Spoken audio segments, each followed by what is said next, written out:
சூரியன் செவ்வாய் இணைவு இருந்தாலுமே திருமண வாழ்க்கையில் மிகப்பெரிய பிரச்சனைகளை ஏற்படுத்தும். குறிப்பாக பெண்களாக இருந்தால் விதவையாகிறதுக்கு உண்டான வாய்ப்புகள்லாம் இருக்குன்னு சொல்கிறத கேட்டிருக்கோம். பொதுவாக இந்த சூரியனும் செவ்வாயும் சேர்ந்து எங்கே இருந்தாலும் அவை இளமையிலேயே விதவை ஆயிடுவான்ற 10 ஆணுக்கு உண்டான ஒரு குணம் வந்து பெண்ணுக்கிட்ட இருக்கும். அப்போ அவ்வளோ ஒரு தைரியமான பொண்ணாக இருப்பான் ஜாதகத்தில் இந்த சூரியன் செவ்வாய் இருந்தால். உங்கள் விதி என்னமோ அது நடக்கும். இருந்தாலும் கிரக இணைவுகளை தெரிஞ்சுக்கணும்.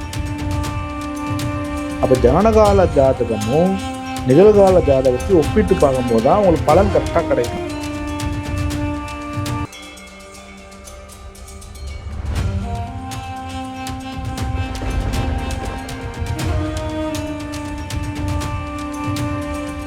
வணக்கம் சார். வணக்கம்மா சார், கடந்த பதிவில் வந்துட்டு நம்ம செவ்வாய் கேது இணைவு இருந்தது அப்படின்னா திருமண வாழ்க்கையில் ஒரு பிரச்சனையை ஏற்படுத்துன்ற மாதிரி ஒரு பதிவு போட்டிருந்தோம் இல்லையா? ஸோ அதே மாதிரி இப்போ இன்னொன்று என்னன்னா, சூரியன் செவ்வாய் இணைவு இருந்தாலுமே திருமண வாழ்க்கையில் மிகப்பெரிய பிரச்சனைகளை ஏற்படுத்தும். குறிப்பாக பெண்களாக இருந்தால் விதவையாகிறதுக்கு உண்டான வாய்ப்புகள்லாம் இருக்குன்னு சொல்கிறத கேட்டிருக்கோம் நம்ம. ஸோ இந்த இணைவு இருந்தால் எப்படி இருக்குங்க சார்? பொதுவாக இந்த ஜாதக பொருத்தம் பார்க்கும்போது இந்த சூரியன் செவ்வாயினு வந்து பெண் ஜாதகத்தில் பார்ப்பான் மேக்சிமம். இது என்னென்னா ஒரு காலகட்டத்தில் வந்து அப்போ வந்து ஆராய்ச்சி பண்ண முடியாத பழைய புத்தகங்களை படித்து அதை அப்படியே மக்கட் பண்ணி ஒப்பிச்ச காலகட்டத்தில் இந்த செவ்வாய் சூரியன் நினைவு இருந்தால் அவங்க இளமையிலேயே வந்து கணவனை இழப்பாங்கன்னு சொல்லிட்டு ஒரு கருத்து இருக்குது. சரி, ஓகே. ஒரு 100 வருஷத்துக்கு முன்னாடி பார்த்தீங்கன்னா உடன்கட்டையை தான் ஒன்று வந்தது. ஓகேங்களா? அப்போ உடன்கட்டை ஏறும்போது தான் இந்த விதி அங்கே பொருந்தி வந்தது. இன்னைக்கு காலகட்டத்தில் பொருந்தி வரல. இது ஏறக்குறைய ஒரு 80 வயசுக்கு முன்னாடி கணக்கு பார்த்தாலும் நம்மகிட்ட ஒரு ஜாதகம் நம்ம ஆராய்ச்சி பண்ணும்போது இந்த விதி அங்கே உடையுது. அப்போ பொருத்தம் பார்க்கும்போது சில ஜோசியருங்க ஏன் அதை விளக்குறாங்கன்றது தெரியாது. நம்மகிட்ட ஜாதகம் பார்க்க வரவங்களும் பொருத்த பார்க்குறவங்களும் கேட்பாங்க. சார், இதுமாதிரி அவங்களே சொல்கிறாங்க, இதுமாதிரி சூரியன் செவ்வாய் சேர்ந்துருக்குது, இதனால என்னுடைய பையனுக்கு எதனா ஆயுள் கண்டம் ஏற்படுமா அப்படின்னு. நான் என்ன சொல்றேன்னா, உங்கள் மகனுக்கு ஆயுள் கண்டம் வரும்னு உங்கள் பையன் தாட்டிலே இருக்கும். உங்கள் மகனுக்கு ஒரு ஆயுள் கண்டம் வருது, அவர் இறந்துருவாரா போவார்ன்றது அதுலேயே இருக்கும். இப்போ இந்த பொண்ணை கட்டதுனால தான் உங்கள் மகனுக்கு வந்து இறப்பு வரப்போதா அப்படின்ற கேள்வி தான் எனக்கு தோணும் அந்த இடத்துல. அப்போ அந்த மகனோட ஜாதகத்தை வாங்கி ஆராய்ச்சி பண்ணி அவனுக்கு ஆயுள் தீர்க்கமாக இருக்குதா இல்லையான்னு நம்ம ஆராய்ச்சி பண்ணுவோம், அந்த முடிவு வந்துடலாம். பொதுவாக இந்த சூரியனும் செவ்வாயும் சேர்ந்து எங்கே இருந்தாலும் அவை இளமையிலேயே விதவை ஆயிடுவான்ற கருத்தை வந்து நிறைய கிராமப்புற ஜோதிடர்லாம் பெருசாக அதை ஃபாலோ பண்ணுறாங்க. இன்றைக்கி ஆராய்ச்சி பண்ணுற ஜோதிடர்லாம் இந்த விதி பொருந்தில்லை, இது யாரும் நம்ப வேண்டாம், யாரும் ஃபாலோ பண்ண வேண்டாம் சொல்லிட்டு சொல்கிறாங்க. அப்படியே அதை கொண்டு வராங்க. அப்போ இன்னும் ஏன் ஃபாலோ பண்ணுறாங்க அப்படின்னு ஒரு விதி இருக்குது. பொதுவாக எங்கே இருந்தால் பிரச்சனையை கொடுக்கும், யாரெல்லாம் தொடர்பு கொண்டால் பிரச்சனையை கொடுக்குன்ட்டு, அதாவது ஜாதகம் எதை எடுத்தாலும் விதிவிலக்குன்னு ஒன்று இருக்குது. அப்போ விதிவிலக்கு நம்ம ஃபாலோ பண்ணோம். வெறும் விதியை மட்டும் படிச்சுட்டு விதிவிலக்கை படிக்கிறதே கிடையாது. அப்போ விதிவிலக்கை படிக்காமல் சூரியன் செவ்வாய் அந்த பொண்ணு சேர்ந்துருக்குது, மகனை கல்யாணம் பண்ணாங்க, உங்கள் மகன் சீக்கிரத்தில் இறந்துருவான்னு சொல்லிட்டு ஒரு கதை கட்டுறது, இதனால் பல பெண்களுக்கு இன்னமும் திருமணமாகாமல் இருக்குது. ஓகேங்களா? இப்போ உதாரணமாக இன்றைக்கி செவ்வாய் வந்து ரிஷப வீட்டில் இருக்கிறாரு. ஓகேங்களா? ஆனால் அடுத்த மாதம் ஆவணி மாதம் வருது. ஆவணி மாதம் வந்து சூரியன் வந்து சிம்ம வீட்டுக்கு வந்துடுவார். அப்போ அங்கேருந்து 4ஆம் பார்வையாக பார்க்கற வச்சிங்க. இப்போ இது சூரியன் செவ்வாய் இணைவு. அப்போ இந்த சூரியன் செவ்வாய் இணைவு இருக்கிறவங்களாம் என்ன நடக்கும்? ஒரு பயம் வரும், எல்லாருக்கும் பயம் வரும். அப்போ இப்போ சூரியன் செவ்வாய் இருந்தாலும் செத்துருவாங்களா, அப்போ மனைவி விடவாயிடுவாளா அப்படின்ற மாதிரியே ஒரு தப்பு வரும். அப்போது ஒரு மாதத்துக்கு 30 நாள் சூரியன் செவ்வாய் இணைவில் இருக்கும். சூரியன் ஒரு மாதம் ஒரு கட்டத்தில் இருப்பார். இன்றைக்கி வந்து கடை வீட்டில் இருக்கிறாருன்னா ஒரு பேச்சுக்கு அங்கேயே செவ்வாய் வச்சுங்க, இந்த மாதம் ஃபுல்லாகவுமே செவ்வாயும் சூரியன் அங்கே தான் இருப்பாங்க. அப்போ இந்த மாதம் பிறக்கிறவங்க எல்லாருடைய ஜாதகத்துலேயும் விடவா? அதுதான். ஆமாம். அப்போ அந்த கேள்வி வருது. அப்போ இது ஏன் இந்த மாதிரி ஒரு பிரச்சனை கலப்பினாங்கன்னா, அந்த காலகட்டத்தில் உடன்கட்டையர் அமைப்பு இருக்கும்போது இந்த விதியெல்லாம் புரிஞ்சு வந்தது. இன்னைய நவீன காலகட்டத்தில் ஜோதிடத்தையும் நம்ம அப்டேட் பண்ணி ஆகணும், காலத்துக்கு ஏற்றா போல் கிரகங்கள் நகர்த்தி ஆகணும். அன்னைக்கு சொன்ன விதி இன்னைக்கு பொருந்தலை. அன்னைக்கு கூட்டு குடும்பம் இருந்தாங்க, இன்றைக்கி எங்கே போச்சு கூட்டு குடும்பம்? அன்னைக்கு 12 குழந்தை 15 குழந்தை இருந்தது, இன்றைக்கி குழந்தை ஒன்று பிறகுறதுக்கே பெரிய கஷ்டமாக இருக்குது. அன்றைக்கி எல்லாம் கிராமப்புற வாழ்க்கையை வாழ்ந்தாங்க, கம்பு கேழ்வு சாப்பிட்டாங்க. இன்றைக்கி பாலிஷ் போட்ட அரிசியும் ஃபாஸ்ட் ஃபுட் வாழ்க்கையும் போகிறாங்க. அப்போது வாழ்க்கை தரமும் மாறுது, நம்ம வாழ்கிற இடமும் மாறுது. இதெல்லாம் மாறும்போது இதுவும் மாறணும். அப்போ இதை மட்டும் நீங்கள் அந்த பழைய பஞ்சாங்கத்தையே வச்சுக்கிட்டு சூரியன் சனி சேர்ந்துருக்குது, சூரியன் செவ்வாய் சேர்ந்துருக்குது அப்படின்றோம். இப்போ நம்ம போன இன்டர்வியூ கூட கேது செவ்வாய் சேர்ந்துருந்தால் பிரச்சனையை கொடுக்குன்னு சொல்லியிருந்தோம். உதாரணத்தாக போட்டிருந்தோம். அதில் நம்ம என்ன போட்டோம்னா, இப்போ திருமணம்னா அந்த லக்னத்துக்கு 7ஆம் பாவத்தோட சம்மந்தப்பட்டு சனி சம்மந்தப்பட்டதான் பிரச்சனை தான் போகிறோம் நம்ம. அப்போது நீங்கள் புரிஞ்சிக்க மாட்டீங்க, நம்ம சொல்கிறத மேலோட்டமாக புரிஞ்சுக்கிறீங்க. நீங்கள் டம்லைன் போட்டுறீங்க செவ்வாய் கேது இணைவு அப்படின்னா, செவ்வாய் கேது இணைவு தான் எல்லாரும் பிரச்சனை வந்துடுமா?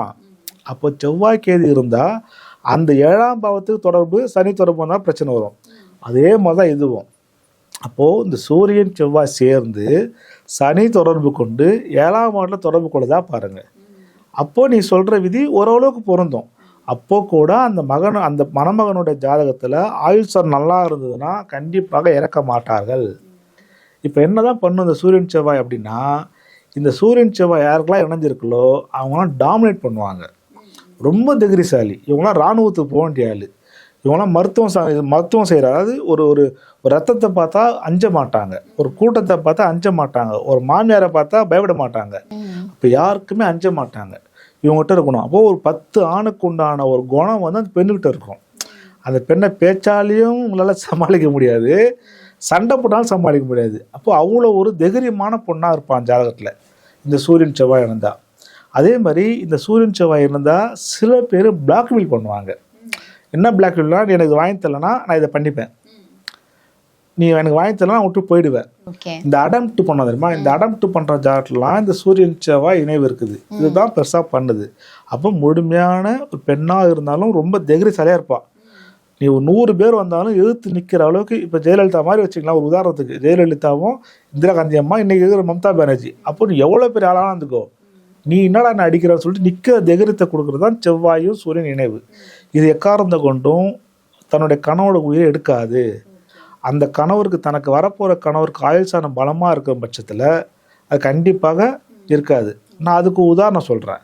இப்போ முதல் ஜாதகம் வந்து 40, அதாவது நீங்கள் 40 கிட்ஸு, நம்ம 3 எடுத்துப்போம், 40 கிட்ஸு, 80 கிட்ஸு, 90 கிட்ஸு.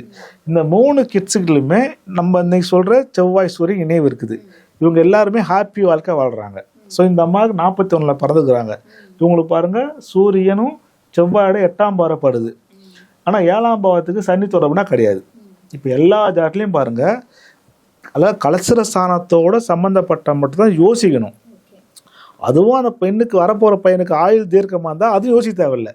ஓகேங்களா? அப்போது இந்த 40 பிறந்தவங்களுக்கும் செவ்வாய் சூரியன் சம்பந்தம், செவ்வாயோட 8ஆம் பார்வையாக சூரியனை பார்க்குது. இன்றைக்கி ஏறக்குறைய அவங்களுக்கு 80 ஏஜி, இன்றைக்கி நல்லா இருக்கிறாங்க. யார்? புருஷன் முன்னோட இருக்கிறாங்க. இவங்க என்னை பார்க்க வரும்போது புருஷன் முன்னோட வந்தாங்க. அவங்கள பார்த்தோன்னே கண்ணில் பட்டது இந்த சூரியன் செவ்வாய் தான். அப்போது இந்த சூரியன் செவ்வாய் இருக்கிறவங்க இன்றைக்கி நல்லா ஹாப்பியாக இருக்கிறாங்க. 4 குழந்தை, எல்லாம் வெளிநாட்டில் இருக்கிறாங்க, எந்த குறையும் கிடையாது. அப்போ நல்லா தான் இருக்கிறாங்க. அப்போ என்ன ஏன் அப்போ சொல்லி வச்சாங்க? சரி, ஓகே, அதுதான் போயிடுச்சு. அடுத்து 80 கிட்ஸ் ஜாதகம் வருது. அந்த 90 கிட்ஸ் ஜாதகம் பார்த்தாலும் அதே சூரியன் செவ்வாய் இணைவு. 7ஆம் பாவம் தொடர்பு கொண்டனா கிடையாது. ஓகேங்களா? இது 7ஆம் பாவம் தொடர்பு கொண்டாலும் பெருசாக பாதிப்பு தரல. ஏன்னா உங்களுக்கு குருவோட பார்வை வந்தது. உங்களுக்கு இந்த குருவோட பார்வை வந்தனால மட்டுப்பட்டுருச்சு. இப்போ இது 4ஆம் பாரியாக பார்த்தாலும் சனிங்க இருந்தாலும் பெரிய தொந்தரவு கொடுக்காது இது, ஏன்னா குரு பார்வை வந்துச்சு. ஸோ இவங்களும் 80 பிறந்தவங்க, 3 குழந்தைங்க, வெளி மாநிலத்தில் இருக்கிறாங்க, நல்லா சம்பாதிக்கிறாங்க, நல்லா ஹாப்பியாக இருக்கிறாங்க, எந்த ஒரு குறையும் கிடையாது. சரி, 90 கிட்ஸு, பெரும்பாலும் 90 கிட்ஸ் கல்யாணம் ஆகிறதே பெரும் தலைவலி. இன்றைக்கி 90 கிட்ஸுக்கு கல்யாணமே நடக்காது, நடந்தாலும் சந்தோஷமாக வர மாட்டாங்க. இந்த 90 கிட்ஸ்லையும் பாருங்கள் சூரியன் செவ்வாய் சம்பந்தம், சனி சம்மந்தம் இல்லை. அப்போது இந்த சனி சம்மந்தப்பட்டு சுபர் பார்வை இல்லைனா மட்டும்தான் கொஞ்சம் யோசிக்கணும். எங்கன்னா அந்த 7ஆம் பாவத்துக்கோ 8ஆம் பாவத்துக்கோ இதுவும் கிடையாது. இந்த செவ்வாய் கேதும் அப்படி தான், அந்த பாவகத்தை சம்மந்தப்பட்டு தான் பிரச்சனையை கொடுக்கும். பொதுவாக இணை வந்தாலே சின்ன சின்ன குறைபாடை கொடுக்க தவிர பெரிய பிரச்சனையை கொடுக்காது. ஓகேங்களா? நீங்கள் எதுவுமே சரி, ஒரு சாப்பாடு கொடுத்தோம்னா அதை ருசித்து பார்த்துட்டு தான் நீங்கள் குறை நேரம் சொல்லணும். பார்த்த உடனே சொல்கிற அளவுக்கு நம்ம ஒன்றும் ஞானி கிடையாது. அதுமாதிரி ஜாதகத்தை பார்த்த உடனே இது சூரியன் செவ்வாய் இணைவு இருக்குது, இது கண்டிப்பாக விடவாயிடுவாங்க அப்படின்னு தயவு செஞ்சு விளக்காதீங்க. அப்போது அந்த 7ஆம் பாவத்தை தொடர்பு கொள்ளுதா, கூட சனி சம்மந்தப்படுதா, அப்போ அந்த மாதிரி சம்மந்தப்பட்டால் மட்டும் அந்த பையனோடைய ஜாட்டில் ஆயுள் சாணம் தான் பாருங்கள். ஆயுள் சாணம் தீர்க்கமாக இருந்ததுன்னா கண்டிப்பாக ஒன்றும் பண்ணாது. நீ தாராளமாக நீங்கள் இப்போ அந்த வரனை நீ கட்டலாம். பெண்ணு கொஞ்சம் மூர்க்கமாக இருக்கும், அது நீங்கள் அனுசரித்து போகணும். இப்போ மாமியார் என்ன எதிர்பார்க்குறாங்க? எனக்கு அடங்கி இருக்கணும். இன்றைக்கெல்லாம் தண்ணி கொடுத்துற மாதிரி போச்சு. பொண்ணு பார்க்கும் போதே பொண்ணை பார்த்தோன்னா சொல்கிறாங்க, திருமணம் பண்ணால் தண்ணி கொடுத்து வைக்கிறீங்களா, அப்போ தான் பொண்ணை தருவேன், இப்படி தான் பண்ணுறாங்க. அப்போ நீங்கள் தண்ணி கொடுத்தனா போயிடுச்சு, நீ பயப்பட தேவையில்லை. இந்த கூட்டு குடும்பத்தில் போது பொண்ணு யாரும் கட்டுப்படாது. மாமனார் விட்டா மாமனார் பேச்சு கேட்காது, மாமியார் பேச்சு கேட்காது, நாத்தனார் பேச்சு கேட்காது. அப்போ தான் பிரச்சனை கொடுக்கும். இன்றைக்கி எல்லாமே தண்ணி கொடுத்தனா போனனால இது நீங்கள் பெருசாக நீங்கள் எடுத்துக்க தேவையில்ல. மக்கள் பயப்படக்கூடாதுன்றதாக நான் 3 விதமான ஜாதகத்தை உங்களுக்கு கொண்டு வரேன் நான். இப்போ ஒரு பேச்சுக்கு ஒரே ஜாதகம் காட்டினாட ஜனங்க நம்ப மாட்டாங்க, நம்பிக்கை வராது அப்போ ஜோதிட்டு மேலே. இது 3 விதமான காலகட்டத்தில் இன்றைக்கி கண்கூட எந்த குறையிலும் சந்தோஷமாக வாழ்கிறாங்க. 3 பேருமே ஃபேமிலி ரன் பண்ணுற இடத்துல இருக்கிறாங்க. இந்த 3 பேருமே மீனாட்சி ஆட்சி. உங்களுக்கு புரியும், சிவனாச்சியா மீனாட்சி ஆச்சியா கேட்பாங்க. அப்போது ஒரு அந்த வீட்டுடைய ஆளுமையும் அந்த வீட்டை ரன் பண்ணுற அளவுக்கு திறமையும் இந்த குடும்பத்தில் அந்த பெண்ணுக்கு தான் இருக்கும். அந்த கணவர் சம்பாதிச்சு கொடுத்துருவாரு, எதுவும் கேட்க மாட்டார். இப்படி தான் அந்த 3 பேருமே இருக்கிறாங்க. இன்றைக்கும் ஒரு முடிவு எடுத்தால் கூட இவங்க தான் அந்த டிசிஷனை கம்ப்ளீட் பண்ணுறாங்க. ஸோ குழந்தையிலையும் எந்த பிரச்சனையும் கிடையாது, இல்லற சுகத்திலையும் எந்த பிரச்சனையும் கிடையாது. இவங்க 3 ஜாதகமே பொருளாதாரத்தில் ஒரு குரோர்பதி, லட்சாதிபதி, குரோர்பதி. ஸோ அங்கேயும் உங்களுக்கு பிரச்சனை கிடையாது. அப்போது இந்த மாதிரி சூரியன் செவ்வாய் சேர்ந்து இருக்குது, இதை நீங்கள் விளக்கிடுங்க, தயவு செஞ்சு பயப்பட தேவையில்லை. ஒரு வேளை உங்களுக்கு பயம் இருந்ததுன்னா உங்களுடைய பையனோட ஜாதகத்தில் ஆயுள் தீர்க்கமாக இருந்தால் நீங்கள் நம்பி தரலாம். இப்போ கூட்டு குடும்பத்தில் இருக்கும்போது தான் இந்த பேச்செல்லாம் பேசணும். ஸோ நீங்கள் யாரும் கூட்டு குடும்பத்தில் இல்லை, என்ன அந்த பொண்ணு கொஞ்சம் வாய் பேசும், தைரியமாக இருக்கும், சண்டை வந்தாலும் ரோட்டில் போய் நிற்கும், இதுதான் காட்டும் சூரியன் செவ்வாய். சூரியன் செவ்வாய் யாருக்கு கிடைஞ்சாலும் அவங்களுக்கு சமூக அந்தஸ்து கிடைக்கும், சமுதாயத்தில் ஒரு நல்ல பேர் ஏற்படுத்தும், பொருளாதாரத்தில் எந்த ஒரு குறையும் கொடுக்காது, சம்பாரித்து கொடுத்துரும், வாய் மட்டும் அதிகம் இருக்கும். இதை மட்டும் அடிச்சிருச்சா போதும், மற்றபடி நீங்கள் நம்பி தரலாம். மற்றபடி பொருத்தம் பார்க்குறத பொறுத்தவரை நான் என்ன சொல்கிறேன், பொருத்தமே நீங்கள் பார்க்க தேவையில்ல, உங்கள் விதி என்னமோ அது நடக்கும். இருந்தாலும் கிரக இணைவுகளை தெரிஞ்சுக்கணும். மக்கள் சும்மா இந்த ராசி பலனை பார்த்து அதுக்குள்ளேயே ஊறிட்டாங்க. அதை தாண்டி வெளியே வாங்க. ஒன்றும் இல்லை, போன நாட்டு சொன்னாங்க துளாராசிகளுக்கு தங்க மழை கொட்டுனாங்க. இன்றைக்கி எத்தனை துளாராசிக்கு தங்க மழை கொட்டு தெரில. அதுக்கப்புறம் இப்போ சொன்னாங்க கடகராசிக்கு. இன்றைக்கி எத்தனை கடகராசி சந்தோஷமாகறாங்க. அப்போ ஜனனகால ஜாதகமும் நிகழ்கால ஜாதகத்தையும் ஒப்பிட்டு பார்க்கும்போது தான் உங்களுக்கு பலன் கரெக்டாக கிடைக்கும். அதனால் ராசி பலனை பார்த்து நீங்கள் இந்த மாதிரி பொது பலனை பார்த்து தயவு செய்து நீங்கள் பாருங்கள், தெரிஞ்சுங்க, ஜோதிடத்தை கற்றுக்குங்க. நீங்கள் நிறையா ஜோதிடம் சொல்லித்தரதுக்கு மூளைக்கு இன்ஸ்டியூட் வந்துடுச்சு. இப்போ தெரிஞ்சுங்க, உங்கள் ஜாதகத்தை நீங்களே அனலைஸ் பண்ணிக்கலாம். அப்போ ஜாதகத்தில் விதின்னு ஒன்று இருக்குது, அதுக்கு விதிவேகம்னு ஒன்று இருக்குது. அப்போ ரெண்டுத்தையும் தெரிஞ்சுக்கிட்டு முடிவு வாங்க. இந்த சூரியன் செவ்வாய் இணைவை நினச்சி யாரும் வருத்தப்பட வேண்டியதில்லை. உங்கள் மகள் விதவி ஆக மாட்டாள். உங்கள் மனைவிக்கு 7ஆம் பாவமும் 8ஆம் பாவமும் சம்மந்தப்பட்டால் மட்டும் கொஞ்சம் யோசிச்சு பண்ணி கொடுங்க. அந்த பாவத்துக்கு இந்த சூரியனும் செவ்வாயும் சனியும் சேர்ந்து சம்மந்தப்பட்டாதான், அப்போ தான் யோசித்து நீங்கள் முடிவெடுக்கணும். மற்றபடி அந்த இணைவு கண்டிப்பாக நீங்கள் கோடீஸ்வர யோகத்தை கொடுத்துரும் அப்படின்னு நம்புங்க. உங்களோட ஜாதகத்தை பற்றி மேலே என்ன தகவல் வேணும், இல்லை உங்கள் ஜாதகத்தை டவுட் இருந்தால் கீழே தெரிய நம்பரும் தொடர்பு கொள்ளுங்கள். நன்றி சார். நன்றிம்மா. அனைவருக்கும் துணை.